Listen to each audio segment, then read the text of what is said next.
Boa noite a todos. Boa noite. Com grande satisfação que nós nos encontramos novamente nesse encontro de corações, não é verdade? Vamos então fazer a nossa prece de abertura.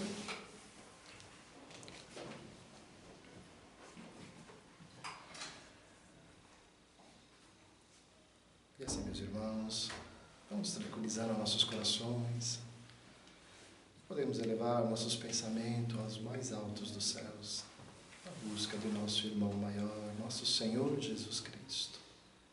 E poder agradecer a Ele por esta oportunidade de aqui estarmos, de ser assim testemunha de vossa bondade, de nos permitir o acolhimento desta casa espírita a todos nós, encarnados e desencarnados, a nos permitir aqui estarmos hoje, para que juntos possamos, nesse encontro de almas, evoluir o nosso coração e espírito no aprendizado que a espiritualidade nos reportou nesta noite. E assim, Senhor Jesus, agradecidos que estamos e que somos, pedimos a Ti então a permissão para darmos por início a nossa palestra dessa noite. Que assim seja, graças a Deus. Bom, meus irmãos, hoje nós vamos falar sobre a biografia de um irmão muito querido, um valoroso médium de efeitos físicos, um médium de materialização, um dos maiores médiuns que já passou por esse país. Nós vamos falar sobre Francisco Peixoto Lins, nascido no dia 1º de fevereiro de 1905, na cidade de Pacatuba, no Ceará. Infelizmente, já pequeno, ele perde pai e logo em seguida perde a mãe de um ataque cardíaco. Órfãos, ele então é adotado por um tio materno e vai morar na cidade de Fortaleza.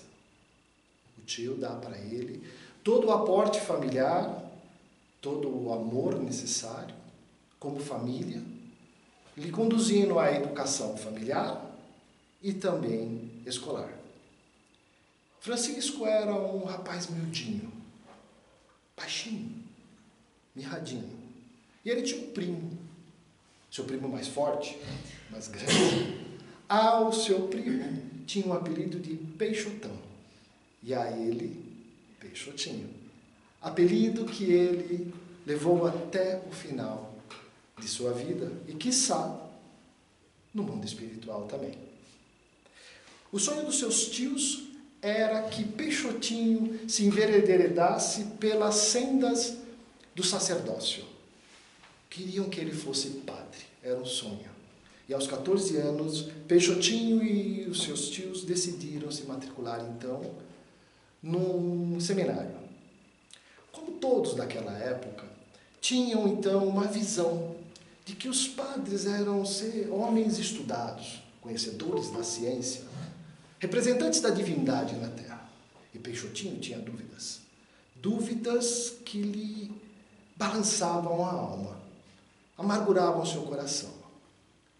E ele queria saber então onde estava toda aquela bondade de Deus, aquele ser unilateral, perante aqueles que ele deixava nascer como pobres em algumas famílias e outros ricos em outras.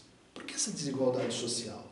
Por que alguns nasciam doentes e outros sãos?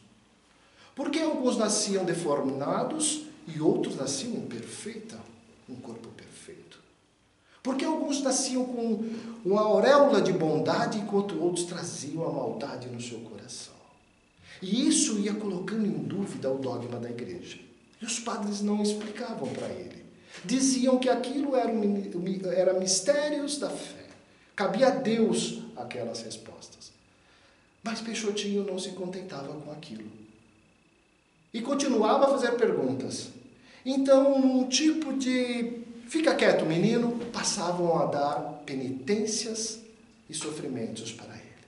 E foram tantas que ele decidiu abandonar o seminário. Viaja então para o estado do Amazonas. Lá ele vai trabalhar como seringueiro.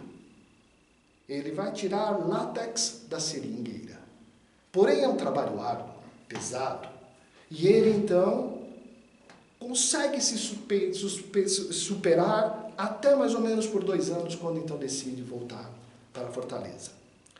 Foi acolhido novamente pelos seus tios, porém a sua mediunidade começou a aflorar, começou a ficar mais perceptível. E quem percebeu, senão os seus obsessores, que o dominavam e fazia com que ele tinha vontade de ir para a rua. E lá chegando, ele então arrumava brigas. E não arrumava briga com rapazes do porte físico e do tamanho de Peixotinho. Não, eram rapazes maiores e mais fortes, mais velhos. E ele tinha uma força tamanha através do processo obsessivo que não conseguiam segurar ele. E todos os embates ele ganhava. Até que em certo ponto, ele então se deu conta da sua consciência. Ele estava mais ou menos a 20 quilômetros de distância de sua casa, numa praia. Suas roupas talhadas por cortes de faca ou um objeto cortante. Porém, no seu corpo não havia nenhum risco, nenhum machucado. Ele retorna para casa e pede então para os seus tios não deixarem mais ele sair de casa, porque ele não queria e tinha medo de ferir alguém. Ele então passa a sofrer um processo de letargia. O seu corpo, os sinais vitais do seu corpo ficavam tão diminutos que os instrumentos médicos da época não conseguiam perceber.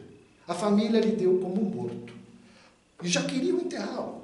Porém, o seu pai, o seu tio, padrasto, ele não permitiu que isso acontecesse. 20 horas depois, ele acorda. E aí ele começa um quadro obsessivo ferrenho. Ele passa a ficar todo torto, entrevado em cama, sob muitas dores. O seu tio colocou ele para ser atendido por médicos que não conseguiam diagnosticar aquilo. A notícia se espalha, já se correu 6 meses, até que chega aos ouvidos de um espírita, Viana de Carvalho, praticamente um exímio orador espírita. Ele então, sabendo dessa notícia, vai até a casa dos tios de Peixotinho e lá fala para que ele pudesse fazer o tratamento com o Peixotinho. Seus tios não conheciam nada sobre espiritismo. E ele então aceita, já que os médicos não conseguiam dar nenhuma resolução. E ele passa a ministrar então passes magnéticos, preces, e com o tempo institui evangelho no lar e água fluidificada. Peixotinho já começa a melhorar. Fica então conhecendo este universo espírita através de Viana de Carvalho, que já passa a ele alguns livros de romance espírita. Mas logo ele já começa a ler as obras de Kardec. Em 2 meses, Peixotinho já estava sem nenhum sintoma da suposta doença que ele tinha. Já estava curado.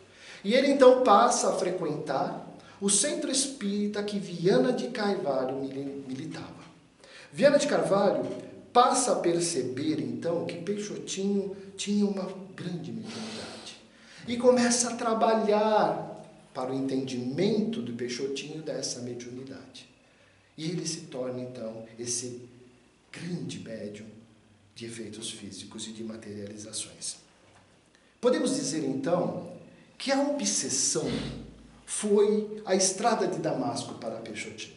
Ele passou a entender que a reencarnação explicava todas aquelas suas dúvidas e que Deus, aquele Pai de amor, dava oportunidade a cada um dos seus filhos à medida da sua evolução. Estava explicado. Peixotinho, em 1926, ele então, através do Peixotão que estava no exército, consegue uma vaga para ele.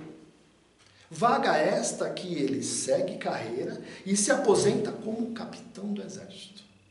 Nesse mesmo ano, o exército o transfere para a cidade de Macaé, no Rio de Janeiro. Ele passa a frequentar na cidade alguns centros espíritas e conhecer alguns irmãos de fé. E ele então, com esses irmãos, decide inaugurar o centro espírita Pedro. E é nesse centro espírita que Peixotinho faz a maior e as maiores oficinas de mediunidade que ele tinha. Ele então conhece, em 1933, Benedita Vieira Fernandes, a Dona Baby. Com ela ele se casa e tem 9 filhos, sendo 8 mulheres e 1 homem. Podemos dizer que Dona Baby foi o alicerce da mediunidade de Peixotinho. Ele era todo coração e ela, razão. Através dela, eles passaram então a fazer visitas em penitenciárias, orfanatos e asilos, ministrando palavras do Evangelho de Jesus, assim como passes e deixando essas pessoas mais confortáveis na situação que se encontravam. É muito interessante um quadro da casa do Peixotinho, da Dona Baby, que quando uma pessoa ia visitá-los e começavam a tecer comentários sobre outras pessoas, ela apontava para um quadro que estava na parede, que dizia assim: Jesus é o chefe deste lar, hóspede invisível em cada refeição, ouvinte silencioso em cada conversação.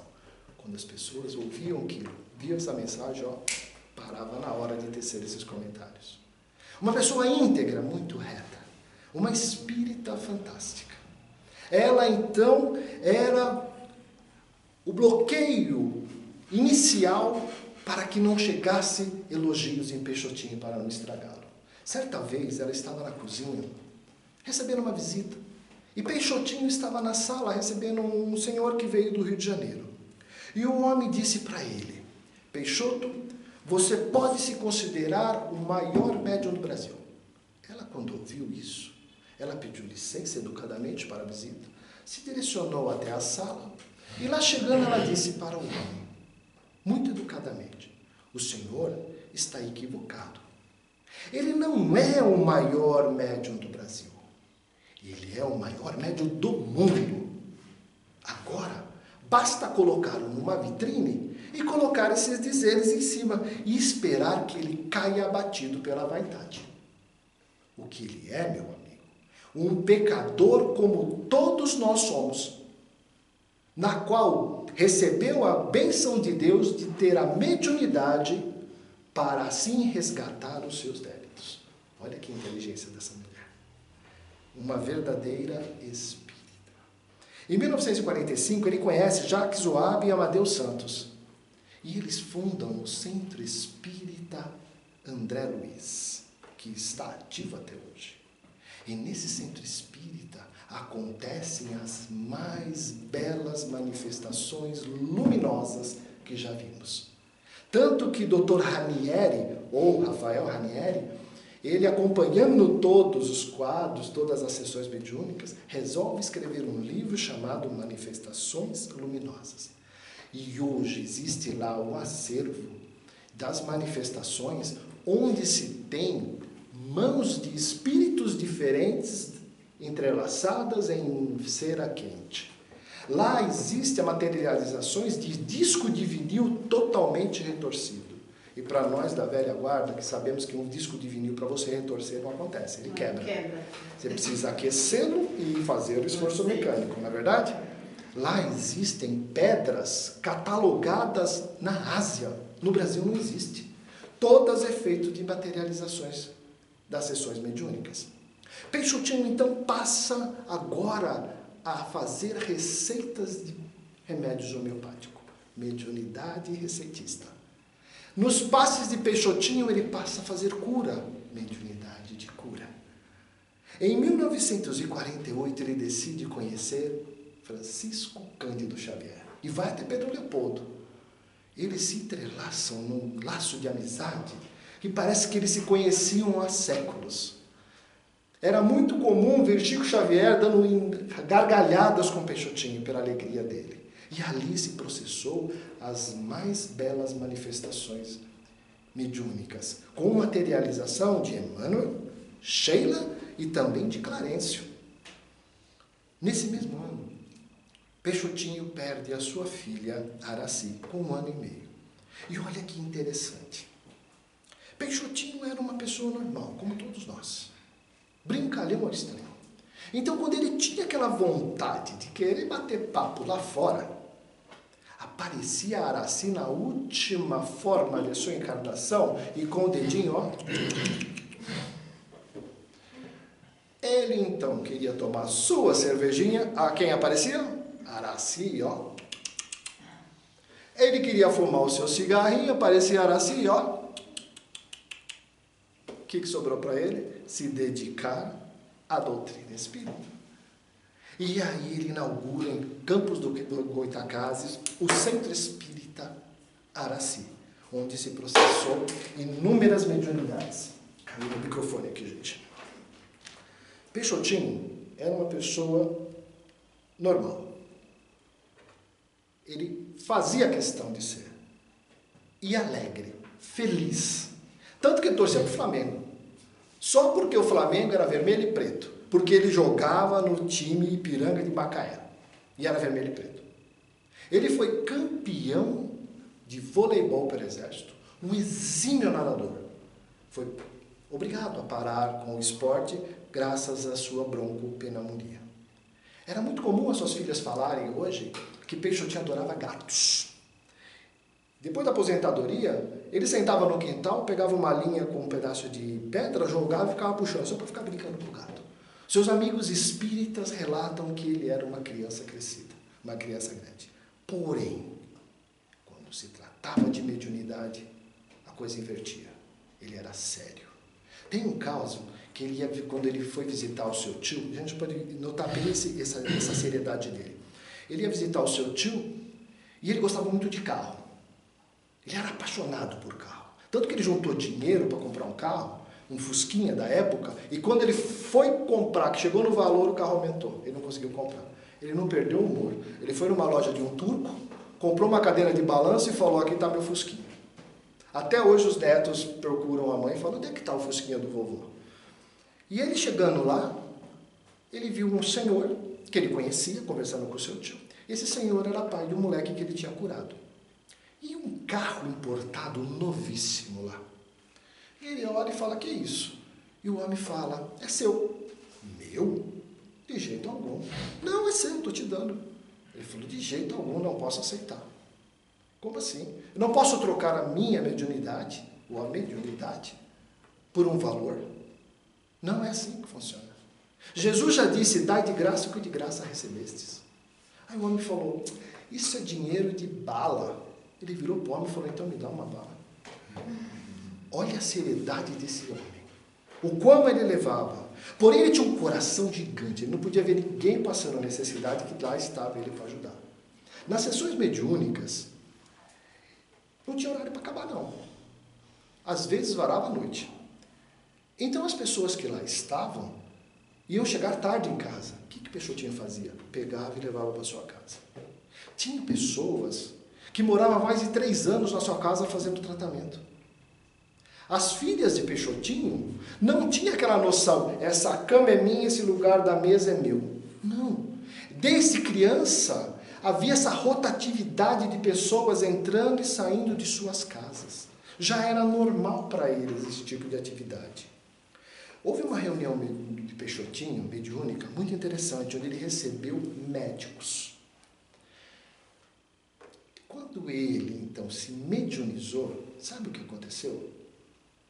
A sua derme, a epiderme, a sua pele ficaram transparentes, dando para ver os seus órgãos internos trabalhando para os médicos observarem. Os médicos saíram encantados com aquele efeito, com aquele fenômeno que foi produzido pelos irmãos da espiritualidade. Peixotinho psicografava também. E, impressionantemente, ele psicografava com a mão esquerda a mensagem de um espírito. Ao mesmo tempo, ele psicografava com a mão direita a mensagem de um outro espírito. E, ao mesmo tempo, pela psicofonia, ele dava a mensagem de um outro espírito. Uma mediunidade única. Certa vez, ia começar ainda, estava em preparação para fazer a sessão mediúnica, Chegou uma mãe com uma criança desesperada. A criança tinha aspirado um parafuso. E os médicos não queriam operar sob risco de óbito. E essa mãe tinha os tabus da espiritualidade, né, de ser espírita, aqueles tabus, aqueles medos, ela quis ficar do lado de fora. Quando então se materializa Dr. Bezerra de Menezes e Sheila e pede para Peixotinho imediatamente começar a sessão que o moleque estava em risco de vida. Ali tinha uma senhora que sempre acompanhava as reuniões mediúnicas, sentada. Dr. Bezerra de Menezes desmaterializa o parafuso do pulmão da criança e materializa na mão daquela ouvinte que ali estava e pede para entregar para a mãe que estava lá fora. O menino estava curado. Que coisa linda, não? Peixotinho, com essa doença, ele sofria com resignação. Ele sabia que ele precisava passar por isso. Porém, essa doença foi minando ele. Foi minando suas forças, até que no dia 16 de junho de 1966, às 6 horas da manhã, com 61 anos, do lado dos seus familiares, Peixotinho desencarna. Dona Baby pega então o corpo de Peixotinho, olha para os seus filhos e diz: o passarinho deixou a gaiola, vamos orar. Olha que dignidade, que fé que essa mulher tem. Não tem preço, né? O tempo passa, o tempo vai passando. Peixotinho tinha uma filha, que ela é médium ostensiva. E ela, com a perda do pai, ela então passa a ficar muito abalada. Ela passa a se descontrolar emocionalmente, a ponto dela ter uma explosão emocional. Então, como última lição, Peixotinho aparece para ela e diz: minha filha, cuidado. Não vai estragar em 1 minuto o que o seu pai fez em uma vida inteira. E ela se corrigiu. Então, meus irmãos, isso foi um pequeno apreço sobre a vida desse irmão. E o que nós podemos aprender com isso? Com a passagem desse irmão na Terra. Ele só fez materializações? Não. Ele provou a imortalidade da alma. Porque ele foi acompanhado por inúmeros fotógrafos, estudiosos, jornalistas que fizeram relatos das suas manifestações. Ele dedicou ao bem e à caridade, mesmo em seu estado doentio. Ele sempre estava promovendo a caridade. Ele foi um exemplo de superação espiritual porque ele venceu a sua obsessão, a sua dificuldade cárnea, no caso, a sua doença. A disciplina e seriedade na mediunidade. Era um brincalhão nato. Porém, quando se tratava dos espíritos, ele tratava com a devida prudência e a devido respeito. A valorização da moral sobre os fenômenos. Apesar dos fenômenos serem impressionantes, Peixotinho ensinava, olha que interessante, que o mais importante era o crescimento moral e espiritual do indivíduo, e não apenas os efeitos físicos. Se vocês me permitem, eu gostaria de ler 1, 2, 3, 4, 5, 6 frases de Peixotinho que ele deixou para nós, antes de encerrarmos. Primeira frase. O fenômeno é apenas o convite. O essencial é o amor que se materializa no coração. Não sou eu quem cura, sou apenas um instrumento da misericórdia divina. A mediunidade é serviço e não espetáculo. Se me conhecerem, a cura não pode acontecer porque não sou eu, é o Espírito que atua. E por último, a dor é mestra e o amor é o remédio que ela nos ensina a buscar. Vale refletir sobre isso, né, meus irmãos? E assim, meus irmãos, foi a vida pequena que nós podemos passar, esse valoroso trabalhador na seara de Jesus. Um médium de materializações de efeitos físicos. Francisco Peixoto Lins, o nosso Peixotinho. Muito obrigado.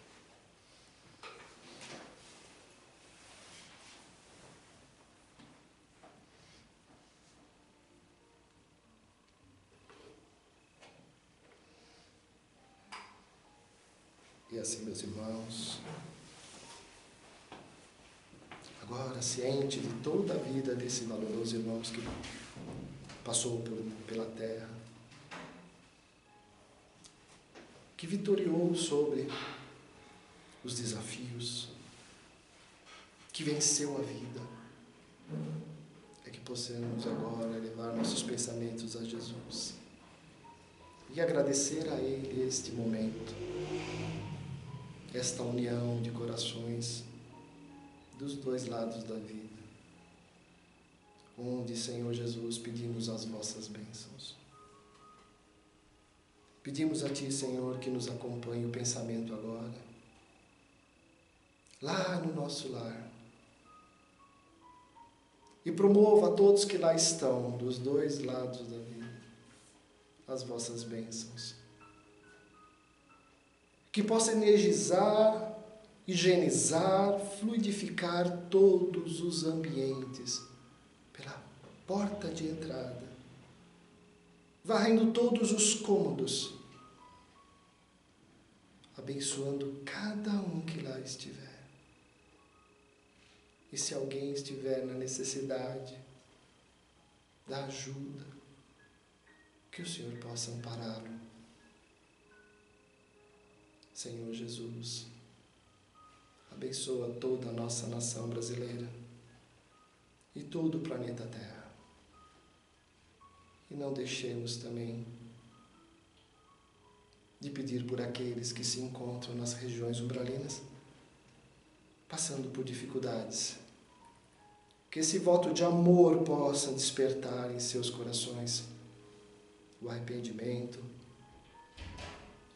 encontrar a razão e assim poderem se elevar novamente.